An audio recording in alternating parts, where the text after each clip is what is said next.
Puji nama Tuhan, Shalom Bapak Ibu yang dikasihi nama Tuhan. Mari kita siapkan hati kita. Kalau pada malam hari ini kita akan memulai doa persekutuan 10 hari, kita mau angkat satu pujian dengan apa akan kubalas.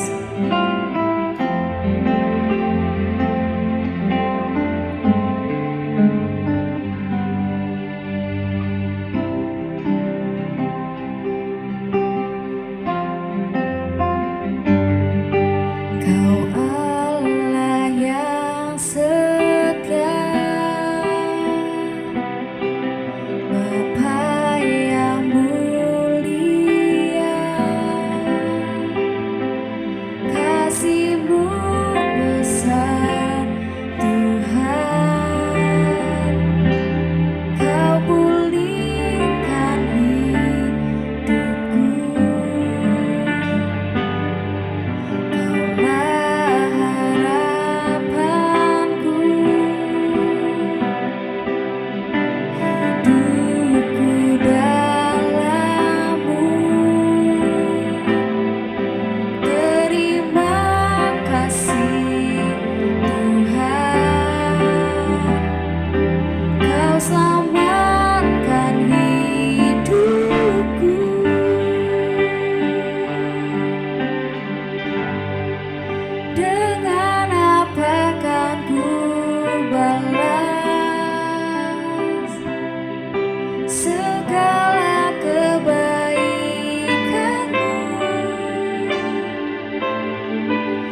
Roh Kudus hadir di sini,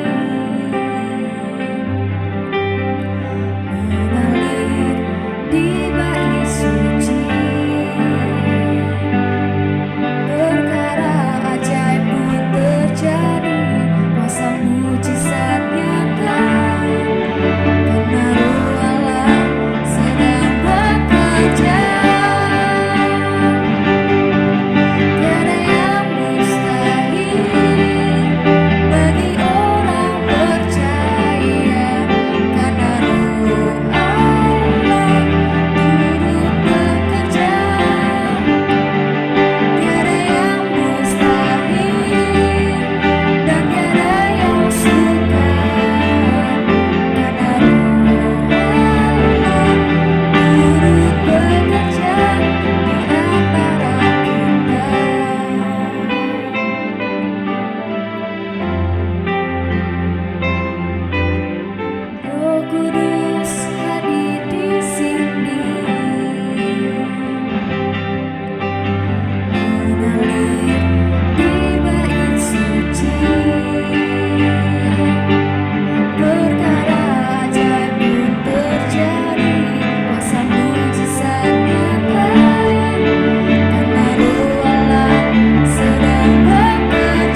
Tuhan, ketika kami boleh dilayakkan, dimampukan untuk menghampiri dan menikmati kasih-Mu. Sukacita, damai sejahtera, pengharapan, kekuatan, itulah yang menjadi bagian kami. Oleh karena itu kami terus rindu menikmati bait-Mu, tinggal dalam dekapan kasih setiap waktu. Menjadi kerinduan kami, menjadi doa kami, untuk kami tidak menjauh dari kasih Tuhan, untuk kami tidak melepaskan pegangan kami kepada Tuhan. Roh Kudus penolong kami, mampukan kami untuk kami terus setia, mampukan kami untuk kami terus bertekun. Dan Engkau Tuhan yang terus membukakan rahasia firman, kehendak Bapa. Engkau lah yang terus menjadikan firman itu rema, kebenaran yang hidup, yang menghidupkan, memerdekakan kami, untuk kami terus menjadi manusia-manusia baru yang terus diperbaharui, menjadi serupa dengan rencana-Mu. Kami menyerahkan perenungan firman di dalam tangan, bahwa kami lebih dalam lagi menikmati kebaikan.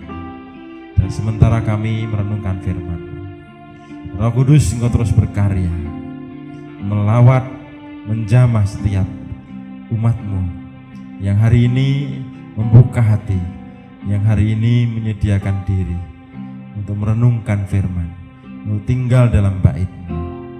Jamah Roh Kudus, pakai hamba-Mu, dalam nama Tuhan Yesus kami bersyukur dan berdoa. Amin. Saudara yang dikasih nama Tuhan, dari awal kelahiran gereja, kekristenan seringkali tidak mudah dipahami oleh orang-orang dunia. Sekalipun banyak kegiatan atau banyak acara yang positif, yang artinya memberi sumbangsih bagi masyarakat sekitar, melakukan upaya-upaya untuk membantu atau berpartisipasi dengan masyarakat. Namun ada banyak hal-hal yang dalam kehidupan orang percaya tidak bisa dipahami. Kenapa orang Kristen seperti itu? Kenapa mereka mau melakukan seperti itu? Termasuk kenapa ibadahnya seperti itu. Saudara yang dikasih nama Tuhan, hal ini memang sesuatu yang jelas tidak bisa dipahami begitu saja atau tidak bisa dimengerti begitu saja. Kenapa? Apa yang melatar belakangi orang Kristen kita bertindak seperti itu? Saudara, mari kita akan renungkan firman Tuhan dalam kitab Yohanes pasal yang ketiga, ayat yang ketiga, dan kitab 1 Korintus 2 ayat yang ke-14-15. Tema renungan kita hari ini adalah Roh Kudus menjadikan kita manusia rohani. Mari kita akan merenungkan dalam Yohanes pasal yang ketiga.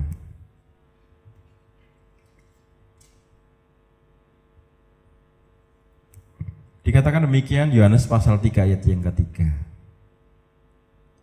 Atau saya bacakan dari ayat 1 supaya kita tahu latar belakangnya. Adalah seorang Farisi yang bernama Nikodemus, seorang pemimpin agama Yahudi. Ia datang pada waktu malam kepada Yesus dan berkata, "Rabi, kami tahu bahwa engkau datang sebagai guru yang diutus Allah. Sebab tidak ada seorang pun yang dapat mengadakan tanda-tanda yang engkau adakan itu jika Allah tidak menyertainya." Yesus menjawab, katanya, "Aku berkata kepadamu, sesungguhnya jikalau orang tidak dilahirkan kembali, ia tidak dapat melihat kerajaan Allah." Kita baca juga ayatnya langsung dalam kitab 1 Korintus pasal yang kedua ayat 14 dan 15. Tetapi manusia duniawi tidak menerima apa yang berasal dari Roh Allah, karena hal itu baginya adalah suatu kebodohan dan ia tidak dapat memahaminya sebab hal itu hanya dapat dinilai secara rohani.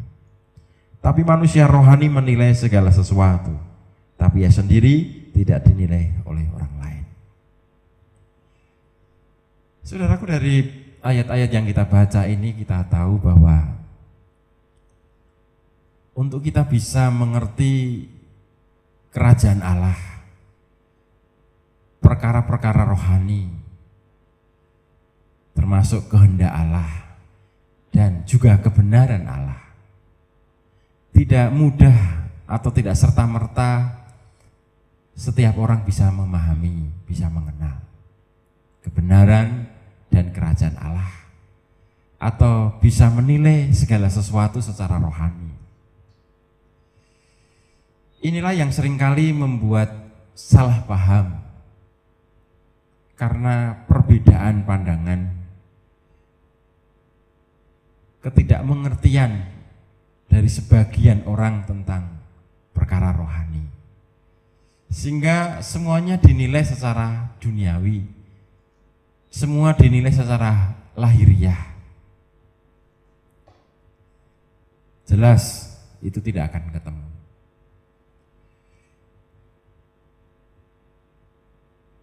Nikodemus, seorang pemimpin agama Yahudi, saat itu pun belum mampu dapat melihat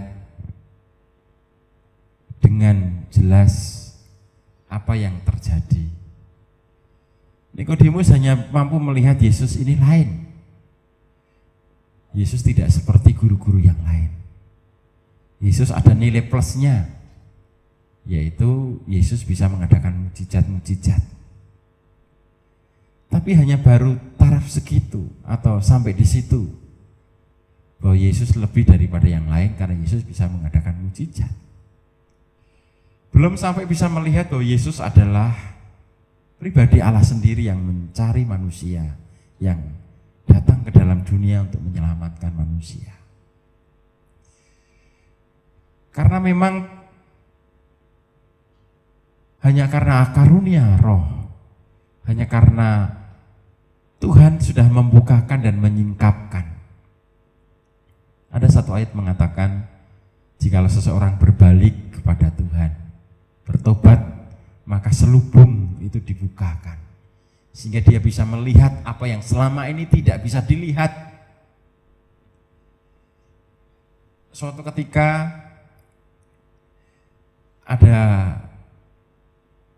tentara Aram yang mengepung Israel, dan saat itu bujang Elisa merasa gemetar karena terlalu banyak orang yang ada di depannya yang siap untuk membinasakan dan memporak-porandakan Israel.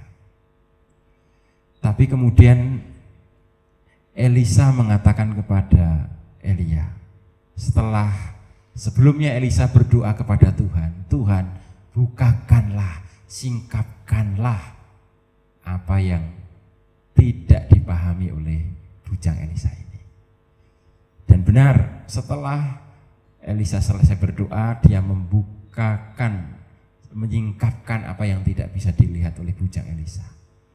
Ternyata ada pasukan berkuda berapi, ya, pasukan yang jumlahnya lebih banyak daripada pasukan Aram itu. Dan setelah itu bujang Elisa tidak menjadi gemetar ketakutan, karena ternyata yang menyertai lebih banyak daripada orang-orang Aram itu. Saudara yang dikasih nama Tuhan, disinilah Roh Kudus diutus kepada gereja untuk menyertai. Dikatakan bahwa oleh Paulus, oleh karena Roh Kudus, bahwa orang dunia tidak menerima apa yang diberikan kepada gereja, kepada orang percaya. Orang dunia tidak bisa memahami, tidak bisa melihat seperti yang seharusnya mereka melihat. Dalam hal ini apa yang Tuhan sedang kerjakan. Saudara ini kasih nama Tuhan. Roh Kudus menjadikan kita manusia rohani yang mampu menilai segala sesuatu secara rohani.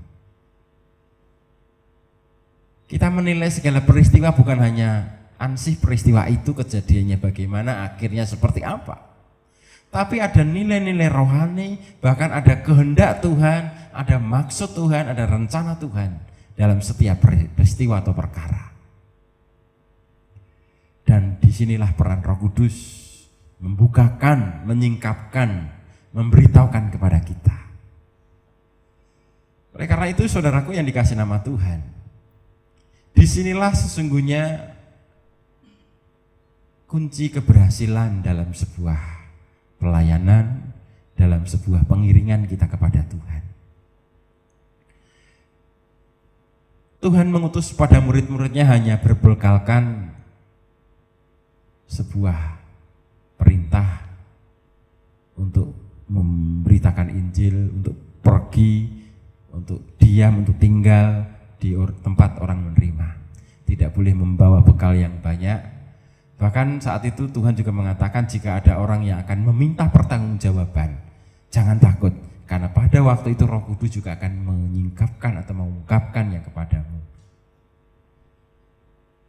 Roh Kudus menjadi penolong bagi kita untuk kita bisa melihat kehendak Allah atau rencana Allah dalam segala peristiwa. Dengan bahasa sederhananya, Roh Kudus yang akan memampukan kita bisa melihat hikmah dari setiap kejadian. Namun juga bukan hanya melihat hikmah, tapi Roh Kudus akan membukakan rahasia rencana Tuhan sehingga kita tidak salah melangkah, kita tidak salah mengambil keputusan, kita terus maju dengan penuh pengharapan. Oleh karena itu saudaraku, betapa pentingnya kita terus bergantung kepada Roh Kudus. Karunia Roh Kudus yang membukakan kita untuk kita menjadi manusia rohani yang mampu menilai segala sesuatu secara rohani. Paulus katakan bahwa manusia rohani menilai segala sesuatu. Ya, karena kita percaya bahwa segala sesuatu Tuhan izinkan, segala sesuatu Tuhan maksudkan atau adakan, hadirkan untuk sebuah rencana. Tidak ada satu hal pun tanpa rencana Tuhan. Dan ketika kita mampu melihat hal itu, tentu kita akan menjadi pribadi yang lebih bijaksana. Bahkan di dalam kelemahan orang lain atau di dalam kesalahan orang lain pun kita bisa melihat itu pun ada rencana Tuhan. Dalam arti untuk kebaikan orang itu ataupun untuk kebaikan orang lain ataupun untuk kebaikan kita. Sekalipun Tuhan tidak menyebabkan kesalahan, Tuhan tidak menyebabkan kegagalan ataupun kekeliruan, tapi inilah yang akhirnya penulis Kejadian mengatakan bahwa sekalipun orang-orang mereka-rekakan yang jahat kepada Yusuf, tapi Tuhan dapat mereka-rekakan untuk kebaikan Yusuf, untuk kebaikan atau untuk memeliharakan keturunan Israel. Luar biasa. Jika kita mampu melihat secara rohani segala peristiwa, kita mampu menilai segala sesuatu, kita tidak akan menjadi orang yang hidup dari mata jasmani saja. Kita tidak hanya hidup berdasarkan apa yang kita pegang, apa yang kita miliki, dalam arti berapa isi dompet kita, berapa kemampuan kita, tapi kita percaya bahwa Dia yang menyertai kita. Tuhan tidak pernah membiarkan, Tuhan tidak pernah meninggalkan kita. Dia yang selalu akan siap mengatur langkah kita ke kiri ataupun ke kanan. Oleh karena itu mari sambut kehadiran Roh-Nya yang diberikan untuk menjadi penolong bagi kita, untuk melahirbarukan kita dan terus membawa kita menjadi manusia rohani yang semakin mengerti kehendak Tuhan, sehingga kita bisa menilai segala sesuatu secara rohani. Dan kita tahu bahwa apa yang kita lakukan, jerih payah kita itu tidak sia-sia, karena semua itu diperhitungkan Tuhan. Tuhan memberkati kita semua. Amin. Haleluya. Haleluya. Mari saudaraku kita angkat sebuah pujian. Ya Tuhan, ku percaya, aku percaya.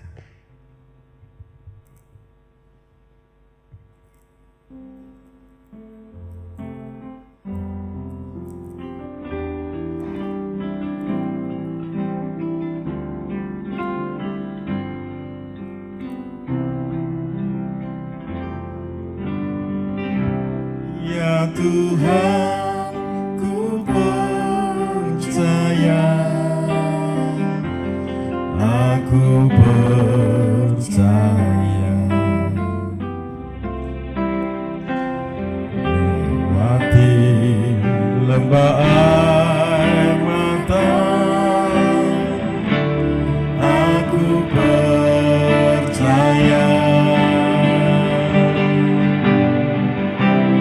Firman-Mu ya dan amin, aku percaya. Kemenangan sudah Kau jamin, aku percaya Tuhan. Tuhan, ku percaya, aku percaya. Lewati lembah air mata, aku percaya.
Seringkali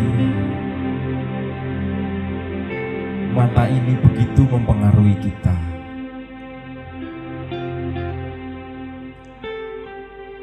Yaitu bahwa hidup kita hanya berdasarkan apa yang kita lihat oleh mata jasmani kita. Sehingga kita begitu takut dan khawatir. Karena yang kita lihat itu menakutkan. Yang kita lihat itu tidak tahu apa yang akan terjadi, apa yang akan menjadi akhir dari semuanya. Yang kita lihat itu hanya kabar-kabar yang mencemaskan.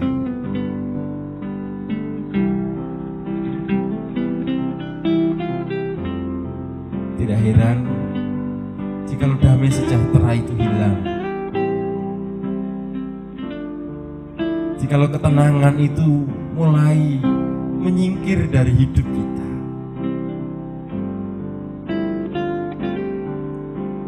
Firman Tuhan hari ini mengatakan bahwa dunia tidak menerima apa yang dari roh, tapi manusia rohani, yaitu mereka yang telah dilahir barukan oleh Roh Kudus. Mereka mampu menilai segala sesuatu secara rohani. Mereka mampu melihat rencana Tuhan. Mereka mampu melihat kehendak Allah dalam setiap peristiwa, setiap kejadian.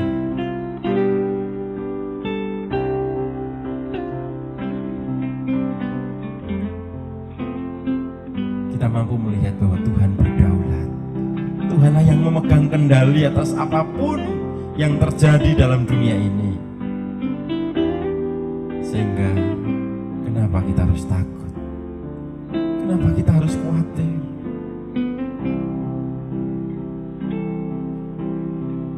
karena kita mampu menilai perkara-perkara rohani. Maka kita percaya bahwa apa yang kita lakukan, yang menurut orang-orang dunia itu adalah kebodohan, tapi bagi kita, bahwa segala jerih payah kita di dalam Tuhan tidak akan pernah sia-sia. Orang menilai bahwa jalan kita adalah jalan buntu, jalan sempit, jalan yang penuh penderitaan dan liku-liku.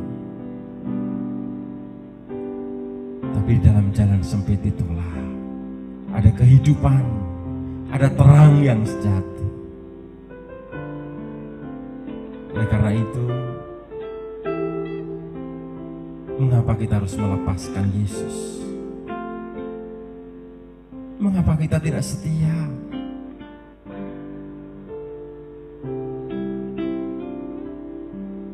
Jika kita tahu bahwa setiap apa yang kita lakukan dalam pengiringan kita kepada Yesus, Roh Kudus memberitakan kepada kita bahwa janjinya ya dan amin, bahwa itu akan menjadi bagian setiap kita yang terpanggil sesuai dengan rencana Allah. Karena itu, sekalipun mungkin kita seakan-akan bodoh menurut ukuran dunia,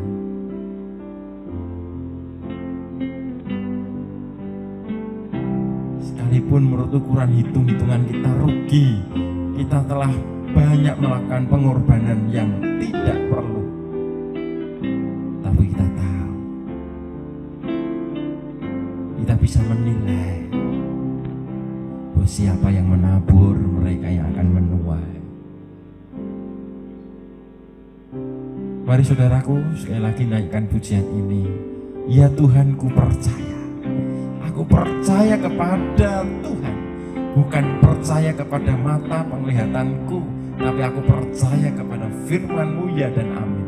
Percaya kepada Roh-Mu yang kudus yang akan menuntun hidupku dalam jalan kebenaran.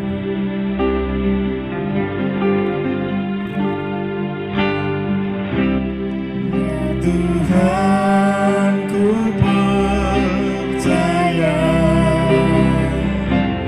aku percaya.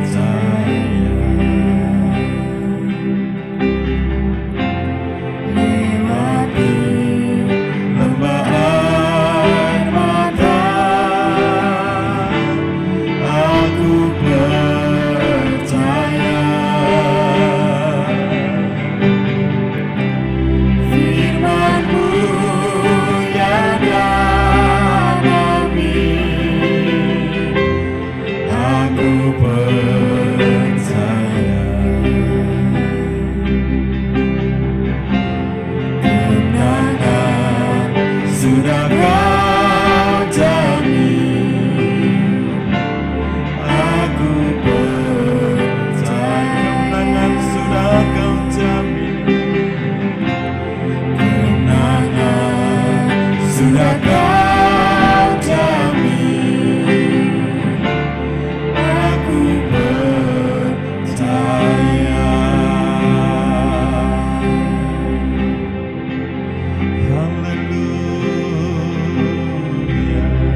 biarlah kehidupan kita selalu dipimpin oleh Roh Kudus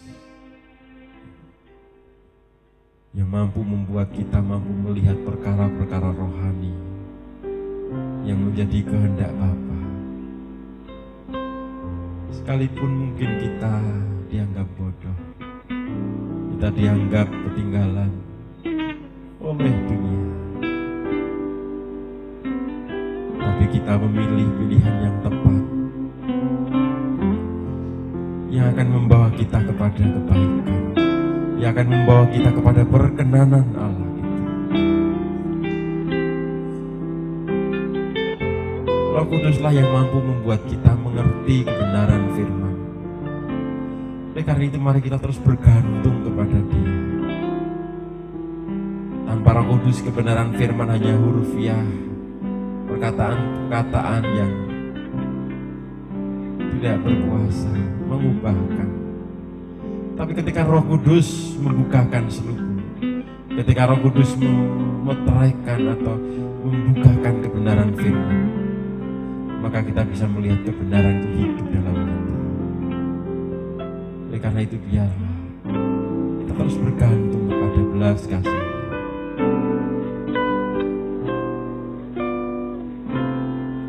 Hari ini Tuhan, kembali kami bersyukur kalau Engkau tidak membiarkan kami yatim piatu.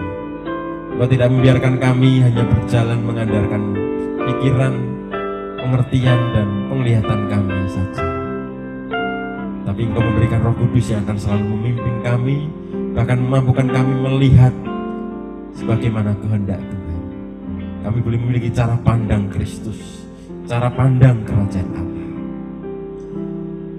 Ya Tuhan, hari ini kami berdoa untuk setiap anak-anak Tuhan, mereka yang telah mengecap kebaikan Tuhan, untuk mereka terus tinggal dalam kebenaran, untuk mereka terus tinggal dalam anugerah Roh Kudus yang terus membukakan kebenaran firman setiap hari, sehingga hari-hari yang akan dilalui adalah hari-hari yang penuh pengharapan, hari-hari yang selalu dipenuhi dengan damai sejahtera dan sukacita, karena mereka boleh melihat Engkau ada, Engkau hadir dalam sepanjang hari yang menjadi sumber segala berkat.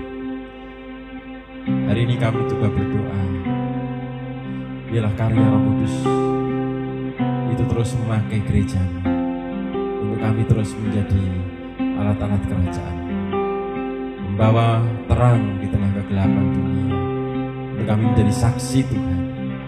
Terima kasih Bapa, bahwa kami lebih dalam lagi masuk ke hadirat-Mu, bahwa kami lebih dalam lagi tinggal dalam rencana-Mu yang indah.